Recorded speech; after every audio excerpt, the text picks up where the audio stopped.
بسم اللہ الرحمن الرحیم۔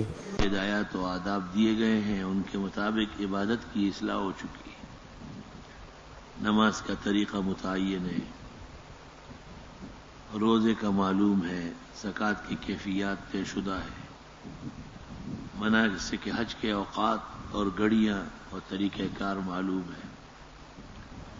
مسئلہ عادات کا ہے کہ ایک آدمی گفتگو کا سلیقہ سیکھے، چلنا پھرنا درست کر لے، دوستی اور دشمنی کے بھی اسلوب ہے،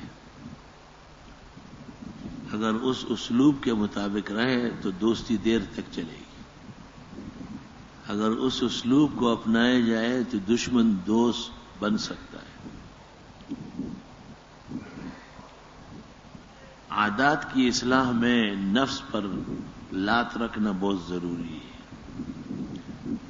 ایک آدمی کو نیند آ رہی ہے، نیند کا کیا مطلب ہے کہ نماز فجر نہ پڑھے یا اپنی پڑھ کے سوئے، اب یہ گندی عادت ہے۔ نیند تو ہر شخص کو آتی ہے، شریعت نے نیند کا لحاظ نہیں کیا، وقت مقرر کیا کہ آپ کو آنا ہے۔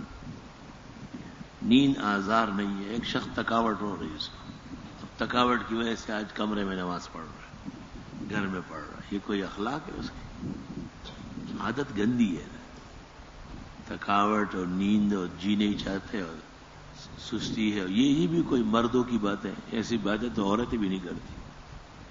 عادتیں گندی اور پلیت ہو گئی ہے۔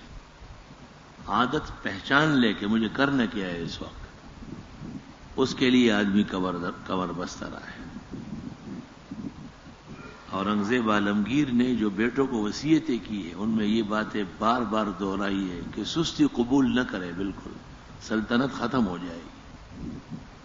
اس کی دو مثالیں دی، ایک تو یہ کہ سفر پر روانہ ہونے سے پہلے تلاوت بڑھا دے، کیونکہ سفر کے دوران تلاوت چھوٹ جائے گی، کم ہو جائے گی، اور مومن کی زندگی میں عبادات کم نہیں ہوتی، بڑھتی ہے۔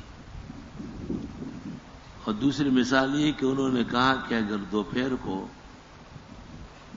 بھوک بھی لگی ہے اور نیند بھی آ رہی ہے تو کھانا کھا لو، نیند رہنے دو، اگر تم نے نیند کی اطاعت کر لی تو صبح ختم ہو جائے گا، ملک چلا جائے گا ہاتھ سے۔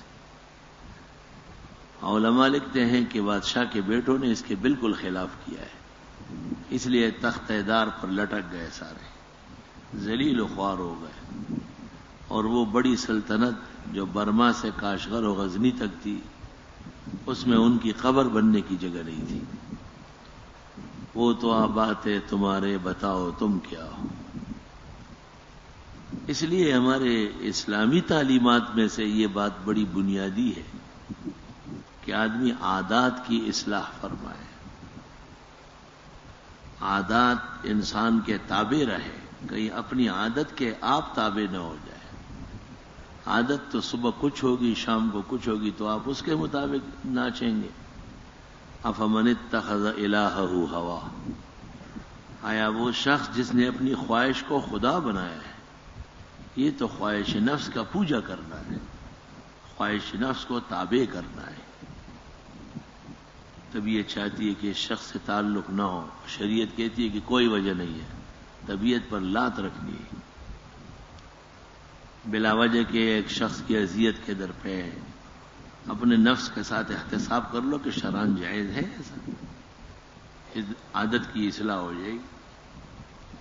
عادات کو جب بھی عبادات کے آئینے میں دیکھیں گے تو ان کی اصلاح ہوتی جائے گی۔ گلاس آپ نے الٹے ہاتھ میں پکڑا ہے، کیا فائدہ ہے اس کا؟ ایک سیکنڈ کے لیے سوچے کہ مومن کی حیثیت سے میرے پانی پینے کا طریقہ معلوم تھا، یہ غلط طریقے پہ کیوں اترا ہے؟ گندی عادت چھوٹ جائے گی اور سنہری اور نبوی عادتیں اپنائی جائے گی۔ کپڑے آپ پہن ہی رہے ہیں تو بھائی قمیص پہلے پہن لو، شلوار بیٹھ کے پہنو، عادتوں کی اصلاح ہو گئی ہے۔ سو ہی رہے ہیں تو دائیں کروٹ سو اور ہاتھ گال کے نیچے کر دو دائیں، عادت ٹھیک ہو جائے گی۔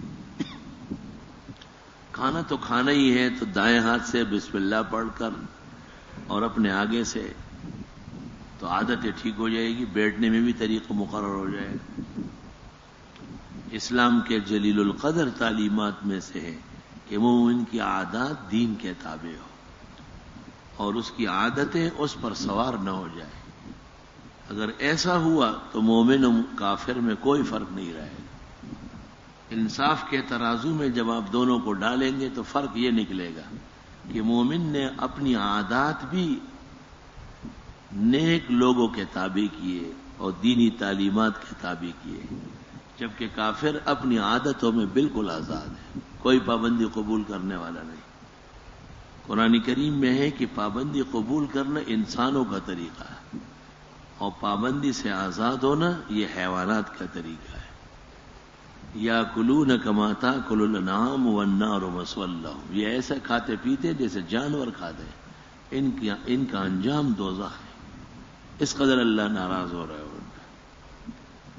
تو نیک خصلتیں، بہترین عادات اپنانا یہ زندگی کی چاشنی اور شیرینی پانا ہے، اور بری عادات اور بری خصلتوں کا شکار ہونا یہ نفس اور جسم اور روح میں بیماری کا لگ جانا ہے، لاعلاج مرض ہے، اس کی زندگی بے خیر، بے برکت، بے لذت ہو جائے گی۔ جب آپ عادات کے پابند ہوں گے تو انتظام اعلیٰ ہوگا، عبادت کے لیے چاق و چوبند ہوں گے۔ یہ تراویح میں نے دیکھا ہے کہ بعض لوگوں کو نیند آتی ہے، 30 سال کی مشق کے بعد اس کا گر پکڑ لیا کہ جو لوگ 2 رکعت کے بعد بیٹھے رہتے ہیں ادھر آنکھیں بند کر کر کے ان کو نیند آتی ہے، جو 2 رکعت کے بعد چٹک اٹھتے ہیں ان کو کبھی نیند نہیں آئی۔ یہ تو 20 یا 40 رکعت اور ہو جائے، نیند قریب نہیں آ سکتی۔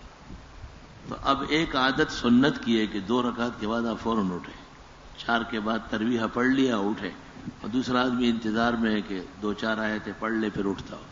اس کی تراویح زہر ہے، اس کے لیے موت کا گھاٹ ہے۔ 20 رکعت نہیں ہے، یہ 20 سال قید میں گڑا ہے، خدا کے عذاب کا شکار ہے، اور اپنے نفس کی حق کے ہاتھوں مارا ہوا ہے۔ یہ آج سے مشق بدل لے اپنی، اور جب بھی سلام امام پھیرے اور وہ کھڑے ہو جیسے حکم ہے یہ ساتھ ہی کھڑا ہوتا جائے۔ اگر اس کو نیند آئی تو میں جرمانہ دینے کے لیے تیار ہوں۔ نیند تو آتی نہیں ہے، نیند کو لایا جاتا ہے باقاعدہ، اس کو دعوت دی جاتی ہے کہ بستر بچھا ہوا ہے اور میں لیٹا ہوا ہوں، آپ کہاں ہیں کہ آ جائیں۔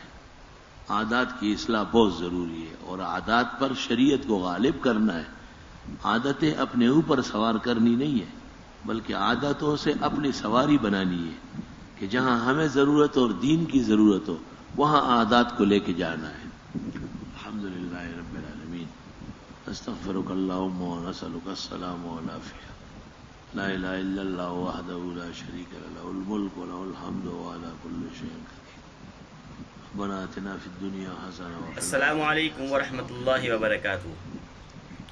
محترم ناظرین کرام، مفتی ظفر علی خان صاحب کی ویڈیو دیکھنے کے لیے اور سننے کے لیے، ان کے بیانات کو سننے کے لیے ہمارے چینل کو سبسکرائب ضرور کر لیں۔